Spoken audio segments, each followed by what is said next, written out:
செய்யலமா, களை எடுத்தேன்.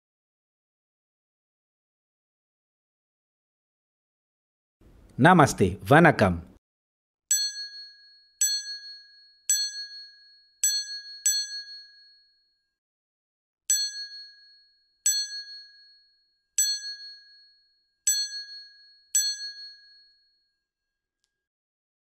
Halo Movie Rangers, apa kabar kalian semua? Semoga kita semua selalu dibimbing Tuhan dalam menyelesaikan masalah. Hari ini Bang Jedar akan menceritakan film berbahasa Tamil yang berjudul Ettarkum Thunindavan. Skor IMDb-nya 8,0.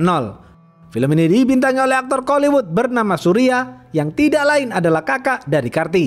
Mereka berdua adalah aktor Tamil papan atas. Film Ettarkum Thunindavan ini bercerita tentang seorang pengacara yang berjuang menegakkan keadilan bagi para wanita korban pelecehan. Oke, langsung aja, put your headset on and listen to me.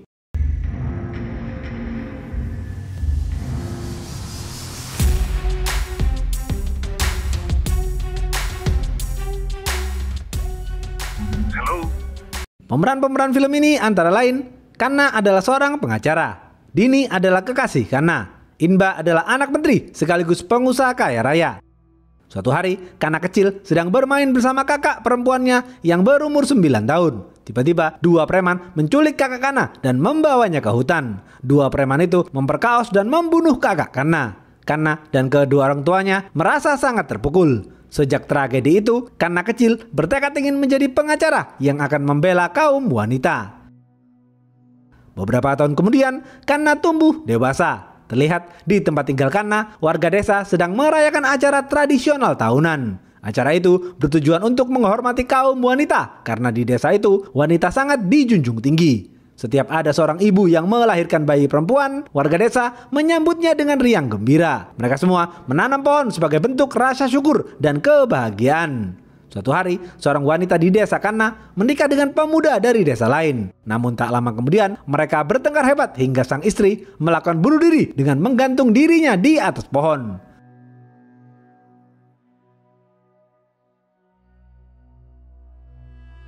Perwakilan warga dari dua desa itu kemudian duduk bersama untuk membahas masalah ini.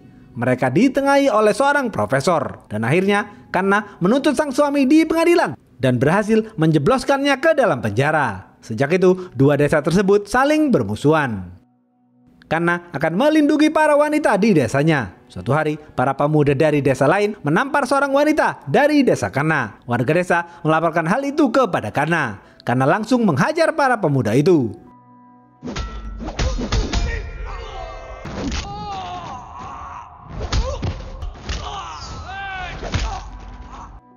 Warga desa sangat mencintai Kanna karena kebaikan hatinya.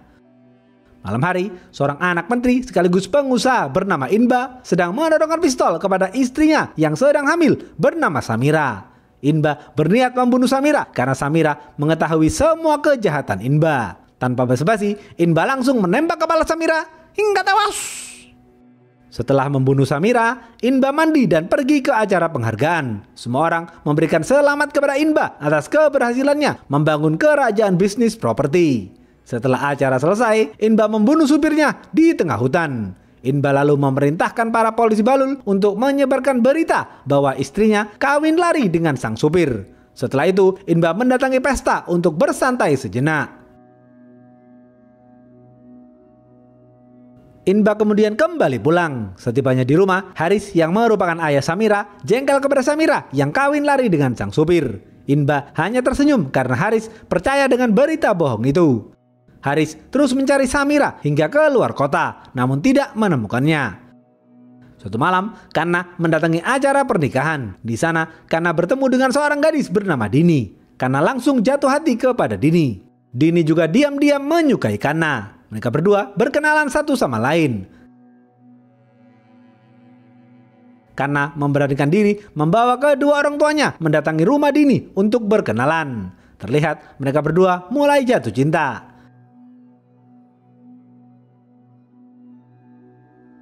Besok pagi, warga desa dikejutkan dengan berita bunuh dirinya satu keluarga, yakni seorang gadis bernama Rea dan kedua orang tuanya. Mereka bertiga melakukan itu karena diperas oleh seseorang. Kanna dan semua orang pergi melayat ke rumah duka. Kanna sedih karena Rea adalah mahasiswi berprestasi. Kana melanjutkan aktivitasnya sebagai pengacara. Terlihat seorang gadis sedang berkonsultasi kepada Kana. Kana melayani gadis itu dengan baik. Kana juga memerintahkan gadis itu untuk mendownload satu aplikasi. Jika terjadi bahaya, sang gadis tinggal menekan tombol merah pada aplikasi itu. Dan seketika itu, orang-orang terdekatnya akan datang membantu. Tak lama kemudian, Dini dan temannya bernama Yazni mendatangi kantor Kana untuk mengobrol. Kana juga memerintahkan Dini dan Yazni untuk mendownload aplikasi itu. Sore hari, Kana mengatakan kepada kedua orang tuanya, ia ingin menikahi Dini. Kedua orang tua Kana menyetujui hal itu. Ayah Kana mengutus adiknya agar mengatakan kepada kedua orang tua Dini bahwa mereka berniat meminang Dini. Sang adik langsung mendatangi kedua orang tua Dini. Setelah bertemu, ibunda Dini setuju dengan hal tersebut. Tetapi ayah Dini tidak setuju karena dua desa mereka sedang berseteru selama beberapa tahun terakhir. Mendengar hal itu, Inba memanggil ayah Dini dan menasihati ayah Dini agar tidak menikahkan Dini dengan Kana. Inba merekomendasikan Aran untuk dinikahkan dengan Dini. Aran adalah pemuda kaya raya yang mengurus bisnis perhotelan sekaligus tangan kanan Inba. Pagi hari, Kana berangkat kerja seperti biasa. Sebelum berangkat, Kana ditelepon seorang mahasiswi bernama Moni. Moni ingin menemui Kana karena ada hal penting yang harus dibicarakan. Kana bergegas berangkat ke kantor, namun di tengah perjalanan, Kana melihat Moni tewas karena tabrak lari. Polisi Balul mendatangi TKP dan mengusir Kana. Kana mendapatkan informasi dari asistennya bahwa hasil rekaman CCTV di TKP tabrak lari Moni terlihat mengobrol dengan profesor sebelum ditabrak truk.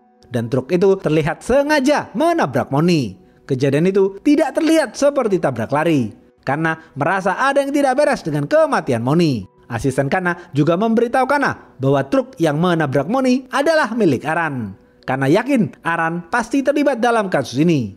Ibunda Moni mendatangi polisi Balul namun tidak digubris. Polisi Balul mengatakan kasus Moni sudah ditutup karena kasus Moni adalah tabrak lari.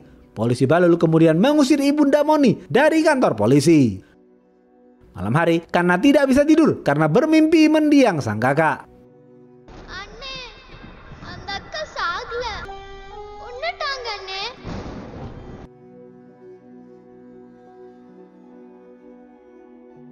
Besok pagi, orang tua Kana memberitahu Kana bahwa ayah Dini menolak pinangan Kana. Kana sedih mendengar hal itu, namun Kana tidak putus asa. Kana akan melakukan cara cerdas untuk menikahi Dini.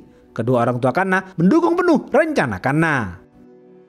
Beberapa hari kemudian, warga desa mengadakan acara ritual agama tahunan. Kana dan kedua orang tuanya akan hadir di acara itu. Sebelum berangkat, mereka bertiga mendoakan kakak Kana yang sudah meninggal dunia. Setelah itu, mereka bertiga berangkat ke sana. Kana diam-diam akan menikahi Dini di acara itu. Terlihat di acara itu, semua warga desa berkumpul dengan riang gembira. Kana memegang mik kecil yang sudah tersambung dengan toa. Kana terus berorasi agar orang-orang fokus berdoa menghadap pemuka agama mereka yang berada di atas. Saat semua orang mengangkat tangan mereka, Kana diam-diam mengalungkan Dini dengan kalung khusus. Yang mana dalam tradisi mereka, kalung itu sebagai tanda jadi sah antara suami dan istri. Teman Kana merekam hal itu dalam sebuah video. Video itu kemudian disebar dan viral seketika. Semua orang menganggap bahwa Kana dan Dini sudah menikah. Mau tidak mau, ayah Dini harus mengakui bahwa Kana dan Dini sudah resmi menjadi pasangan suami istri. Di sisi lain, Yazni mendatangi rumah kekasihnya bernama Nitin. Terlihat mereka berdua sedang bermesraan. Inba lalu menelpon Nitin agar melaksanakan rencana mereka. Ternyata Nitin berniat menjual Yazni kepada salah satu menteri yang tidak lain adalah partner bisnis Inba. Yazni menolak dan kabur melarikan diri. Yazni juga menekan tombol merah di aplikasi. Tak lama kemudian, HP Dini bergetar karena yang berada di sebelah Dini langsung pergi ke lokasi untuk menyelamatkan Yazni. Yazni sedang dikejar para anak buah Inba. Mereka berhasil memukul Yazni dengan sekop. Yazni yang sudah terluka parah terus berlari dari kejaran anak buah Inba. Kana akhirnya tiba di lokasi. Tanpa basa-basi, Kana langsung menghajar para preman itu hingga tewas.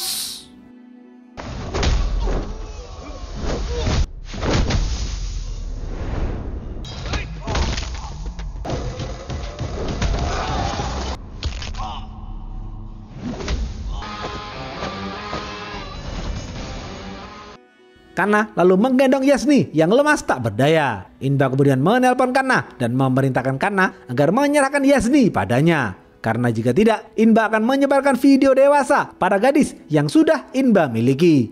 Kana marah dan mengatakan, "Inba, jika aku memakai pakaian pengacara, hakimlah yang akan memutuskan. Tetapi jika aku memakai dhoti, akulah sang hakim." Kana lalu mengamankan Yasni di rumahnya untuk sementara waktu. Kana bertanya kepada Yasni bagaimana ia bisa mengenal Nitin. Yasni mengatakan dirinya sering upload video di TikTok. Nitinlah yang selalu like dan komen video Yasni. Dari sana mereka berkenalan dan menjalin kasih. Tapi ternyata Nitin adalah anak buah Inba yang mempunyai motif lain. Ayah Yasni berterima kasih kepada Kana karena sudah menyelamatkan Yasni. Ayah Yasni lalu pergi ke kantor polisi untuk melaporkan hal itu. Namun ayah Yasni ditolak mentah-mentah oleh polisi Bahlul. Inba memerintahkan anak buahnya untuk memantau Kana. Kana lalu membawa Yasni keluar untuk mengelabui anak buah Inba. Kana memutar-mutar mobilnya di taman pengadilan dan berhenti di sana.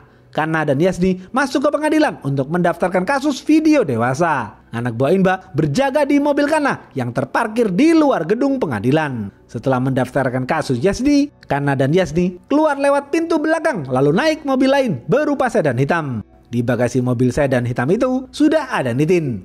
Ternyata asisten Kana berhasil menculik Nitin secara diam-diam. Hal itu membuat Inba marah besar kepada Kana.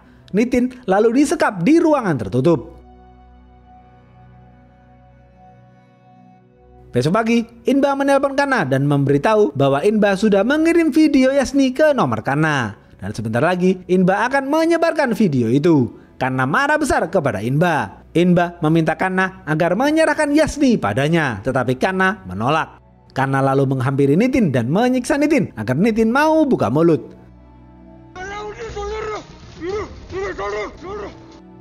Akhirnya Nitin menceritakan modus kejahatan mereka. Pertama, para lelaki anak buah Inba memacari seorang gadis. Ketika gadis-gadis itu sudah bucin, mereka akan dipaksa untuk membuka baju sembari direkam melalui video. Dengan video itu, mereka mengancam akan memeras keluarga si gadis. Rea dan Moni adalah salah satu dari korban mereka. Karena emosi mendengar pernyataan Nitin. Karena merekam pernyataan Nitin dalam sebuah video. Karena juga baru tahu dari Nitin bahwa Samira dibunuh oleh Inba tanpa sepengetahuan Haris sang ayah. Inba menelpon Kana lagi dan mengatakan bahwa Inba sudah mengirim video selanjutnya. Saat Kana melihat video itu, ternyata video itu adalah video Dini yang sedang mandi. Kana semakin terbakar emosinya. Di rumah, Dini yang baru saja melihat video itu menangis terseduh-seduh dan mengunci diri di dalam kamar. Video itu viral seketika. Kana langsung pulang ke rumah untuk menenangkan Dini. Kana memeluk Dini dan berjanji ia dan keluarganya akan terus berada di samping Dini. Dini mengatakan sambil menangis, "Videoku sudah viral dan orang-orang akan memandangku sebelah mata. Mereka akan menghinaku dengan mendownload dan menyebarkan video itu. Tetapi anehnya, orang-orang justru membicarakan korban di video itu. Mengapa orang-orang tidak membicarakan siapa yang menyebarkan video itu? Karena penjahat yang sebenarnya adalah mereka yang menyebarkan video-video seperti itu."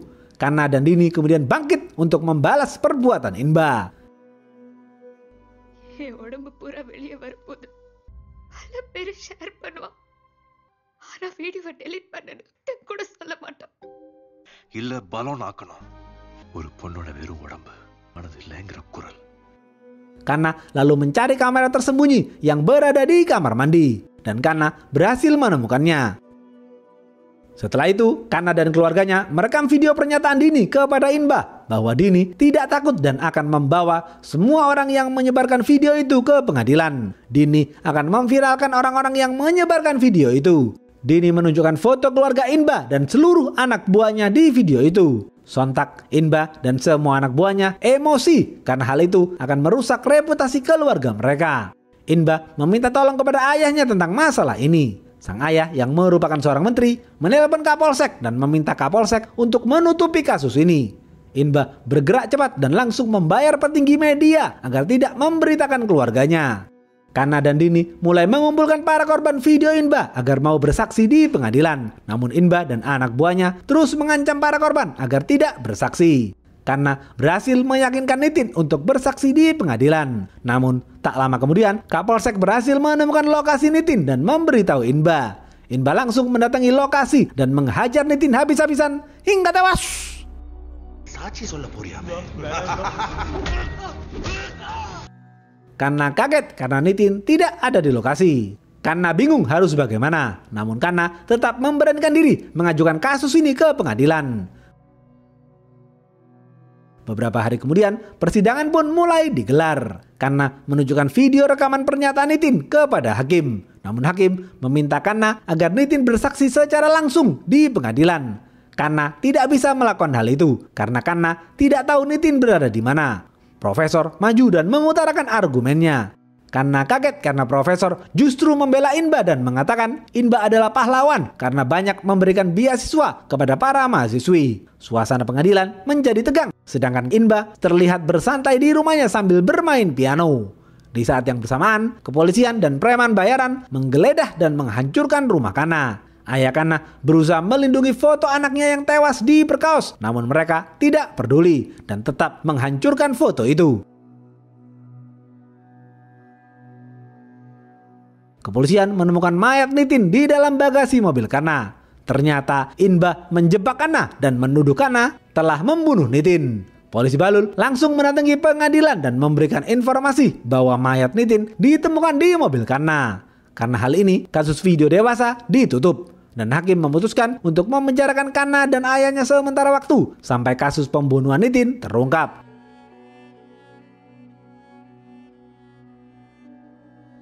Dini hanya menangis sedih melihat Kanna di penjara, sedangkan Inba terlihat berpesta dengan para anak buahnya. 2 bulan kemudian, Kanna dan ayahnya dibebaskan. Ayah Kanna memerintahkan Kanna agar menegakkan keadilan dengan caranya sendiri. Kanna bangkit dan langsung menjalankan aksinya.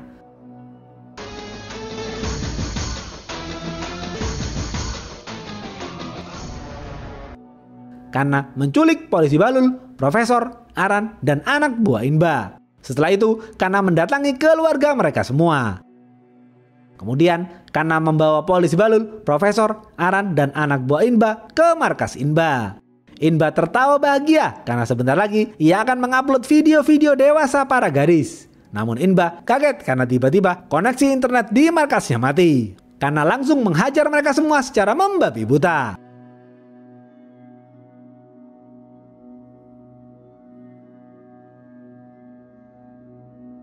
Setelah itu, Kanna berhadapan dengan Inba seorang. Kanna berhasil merebut pistol dan menembaki komputer Inba agar semua video itu hilang dan rusak. Kanna lalu mengambil pedang Inba dan menancapkan pedang itu ke kaki Inba. Kanna kemudian mengikat Inba dan semua anak buahnya. Asisten Kanna datang dan membawa seluruh keluarga anak buah Inba. Kanna lalu menunjukkan video-video gadis yang sedang mandi kepada para keluarga mereka. Seketika itu, keluarga mereka malu dengan tindakan anak dan suaminya selama ini. Ternyata selama ini mereka menyebarkan video para gadis itu. Para orang tua marah sekaligus malu atas sikap anak-anak mereka. Istri profesor juga malu atas sikap suaminya itu. Adik perempuan salah satu anak buah Inba marah atas sikap abangnya selama ini. Seketika itu, ia mengambil besi dan memukulkan besi itu ke kepala abangnya hingga tewas. Istri profesor langsung mengambil pistol dan menembak tepat ke kepala profesor hingga tewas. Ayah Yasni yang juga hadir di sana langsung mengambil besi dan memukulkannya ke kepala polisi Balul hingga tewas. Haris yang merupakan ayah Samira sekaligus mertua Inba datang ke sana. Inba senang dengan kedatangan Haris karena Inba mengira Haris akan membebaskan dirinya. Tapi ternyata Haris yang mengalami gangguan penglihatan dibantu Kanna untuk mengarahkan pistol ke kepala Inba. Tanpa basa-basi, Haris langsung memberondong peluru kepada Inba hingga tewas.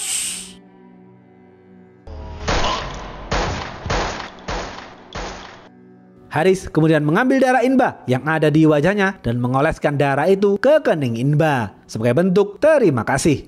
Kanna lalu menyuruh asistennya membawa keluarga Inba dan semua anak buahnya pergi dari sana karena Kanna akan bertanggung jawab atas semua pembunuhan itu.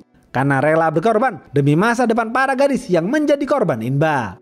Setelah mereka semua pergi, Kanna mencabik-cabik mayat mereka semua berkali-kali.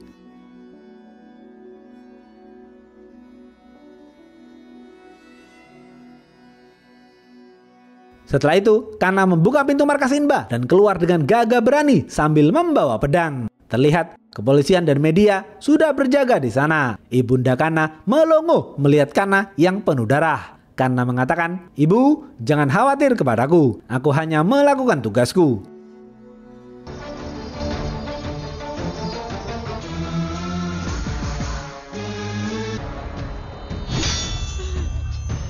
கொலை செய்யலாமா களை எடுத்தேன். Kana kemudian ditangkap atas kasus pembunuhan. Dini menatap Kana dengan rasa bangga dan semua gadis yang berada di sana terus berteriak agar Kana dibebaskan. Karena bagi mereka, Kana adalah pahlawan.